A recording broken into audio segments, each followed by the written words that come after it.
Hello everyone.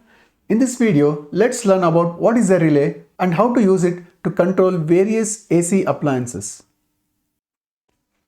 The blue component you see here is the relay, and this relay has been placed on a PCB so that it's easy to access all the terminals of the relay.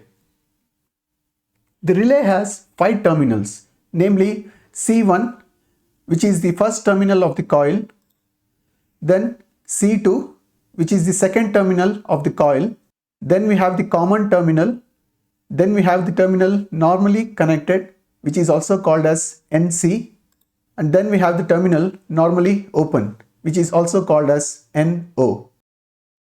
The terminals COM and NC are connected by default, which means that when the relay is not energized, still these two terminals are connected to each other.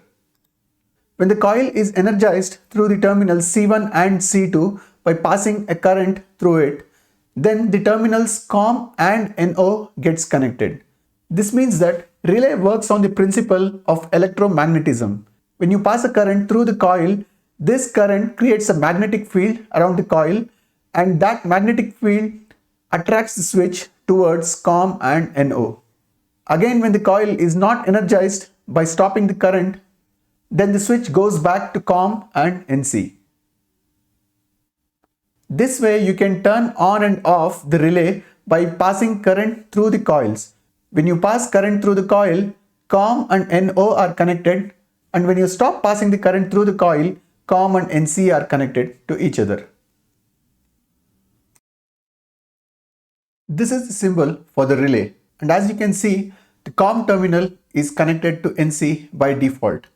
And when there is current flowing through the coil, the magnetic field that is generated pushes this switch towards COM and NO. Let's understand the working of the relay by building a simple circuit around this. Let's connect the COM terminal to plus 5 volts. And let's connect the NC terminal to a resistor and an LED.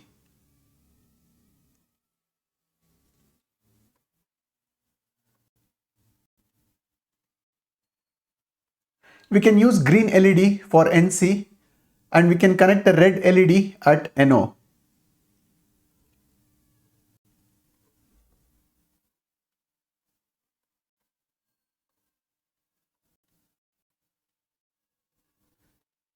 We can take both the resistor values as 1K.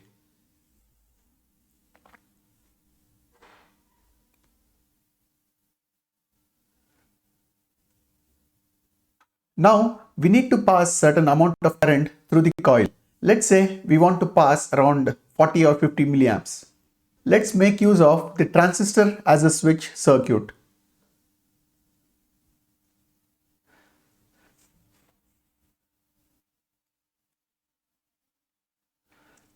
From the transistor as a switch video, we learned that by designing the proper value of base resistor, we can control the collector current through the transistor. So let's select the base resistor value as 10K. And let's connect the other end of the resistor to the digital input 1. So by turning on the transistor, the relay should be turned on, and by turning off the transistor, relay should be turned off. Let's not forget to connect plus 5 volts to C1 terminal, because the current has to flow from 5 volts to the ground terminal. While using relay, always keep in mind that you have to use a diode in reverse bias condition across the coil terminals. This is called as a flyback diode or freewheeling diode. So this is the overall circuit with which we can understand the working of the relay. I'll repeat the connections for you. The C1 terminal is connected to 5 volts. And also COM terminal is connected to 5 volts. C2 terminal is connected to collector of the transistor, and the emitter of the transistor is connected to ground. The base of the transistor is connected to a 10K resistor, and the other end of the resistor is connected to the input header number 1. So you can see on Prayogik Uno, this is the input header. So we are going to connect to the first pin of the input header.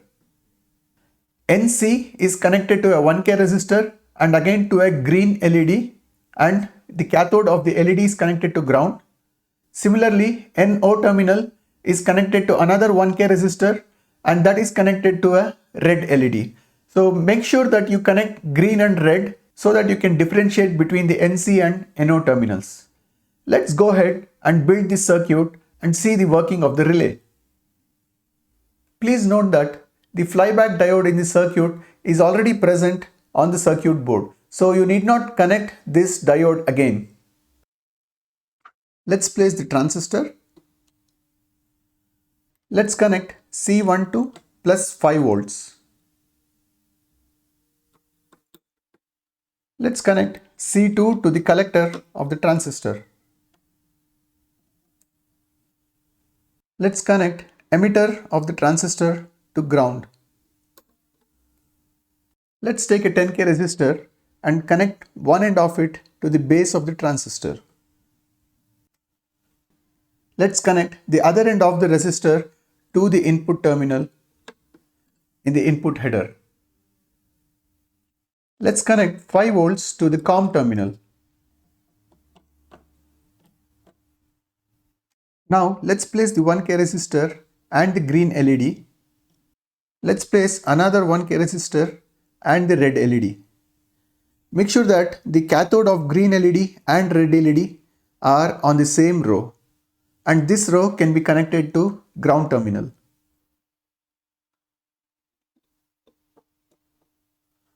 Now let's connect the NC terminal to the 1K resistor that's with the green LED.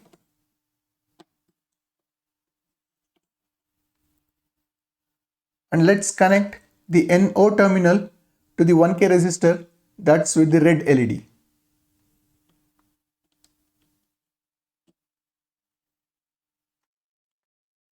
You can see that even though the relay is not yet energized, the green LED is already on.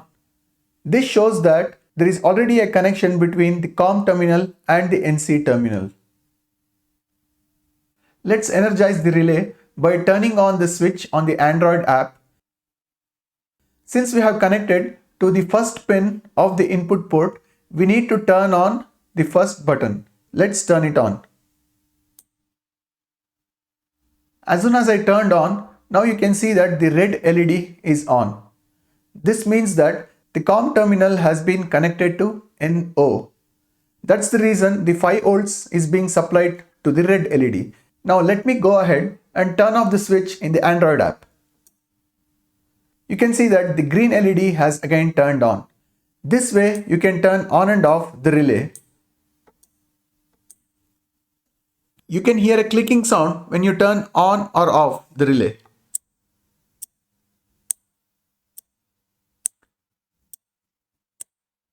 This confirms that the switch is electromechanically operated.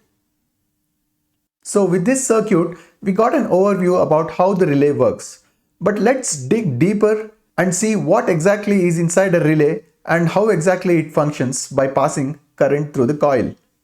Here I have opened a relay so that you can see what exactly is inside a relay. You can see that the majority portion of the relay is nothing but the coil which is present here. So it's nothing but an iron core and the wire wound around that iron core which forms the coil.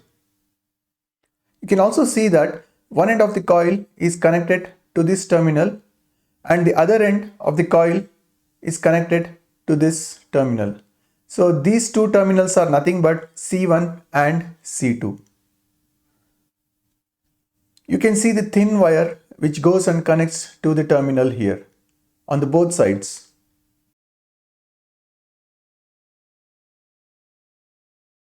So when we pass current through the coil C1 and C2, this is how the coil gets energized and it creates a magnetic field around it. The terminal that's between C1 and C2 is the COM terminal.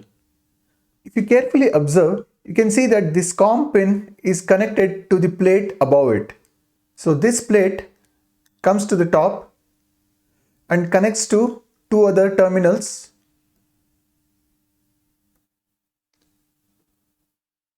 which is NC and NO.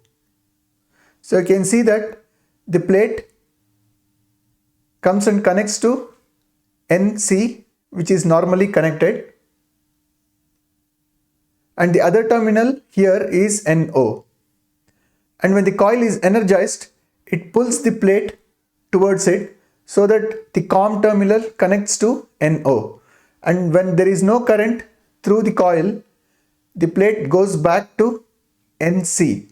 So that's how the switching happens between NC and NO. So by default, you can see here the plate is touching the top portion of this, which is nothing but NC.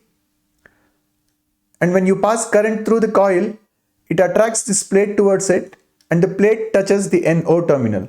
So this is how the switching happens in a relay. Now let me connect a transistor switch and show you the operation of the relay in real time. I've made the transistor connections here. Now you can see how the plate moves between NC and NO when I turn the button on the Android app.